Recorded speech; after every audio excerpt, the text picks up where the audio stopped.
টাইপের মেলা রয়েছে হলদিবাড়ি থানাতে যেটা হয়ে থাকে, তাতে আমাদের একটা বিশাল নিরাপত্তা ব্যবস্থা বন্দোবস্ত করা হয়ে থাকে। আমরা যে পুলিশ অ্যারেঞ্জমেন্টটা করেছি তাতে এখানে 2জন অ্যাডিশনাল এসপি র্যাঙ্কের অফিসার রয়েছেন, 6জন ডিএসপি র্যাঙ্কের অফিসার রয়েছেন, 16 জন ইন্সপেক্টর রয়েছেন, প্রায় 200 জনের মতো অফিসাররা রয়েছেন এবং 350 থেকে 400 আমাদের ফোর্স রয়েছে, কনস্টেবল রয়েছে।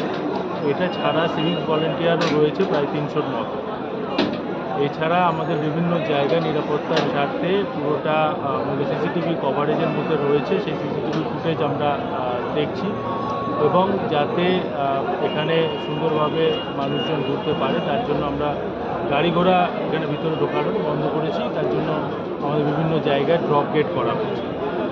এটা ছাড়া একটা গ্রিন করিডোর করে রাখা হয়েছে, যদি কোনো বিপদ হয় সেখান থেকে আমরা যাতে আমরা কাউকে উদ্ধার করতে পারি এবং নিয়ে যেতে পারি।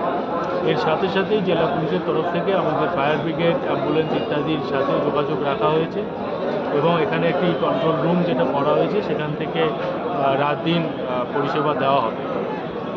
বিশাল মানুষের সমাগম যেহেতু হয়, সেখানে যেটা চুরির একটা প্রবণতা থাকে, তার জন্য আমাদের সাদা পোশাকে পুলিশ ব্যবস্থা থাকছে এবং যেখানেই কোনো রকম সন্দেহজনক কাউকে দেখা হবে তাকে কিন্তু আমাদের আইনের আওতায় নিয়ে আসা হবে। স্যার, আশা করা যায় যে এই হুজুরের মেলা সুন্দরভাবে সম্পন্ন হবে।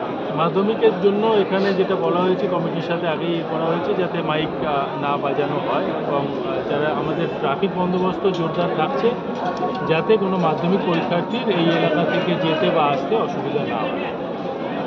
টোটো আজকে যেগুলো দেখছেন তারা মাল নিয়ে এসছে, কিন্তু কালকে থেকে এটা আর থাকবে না।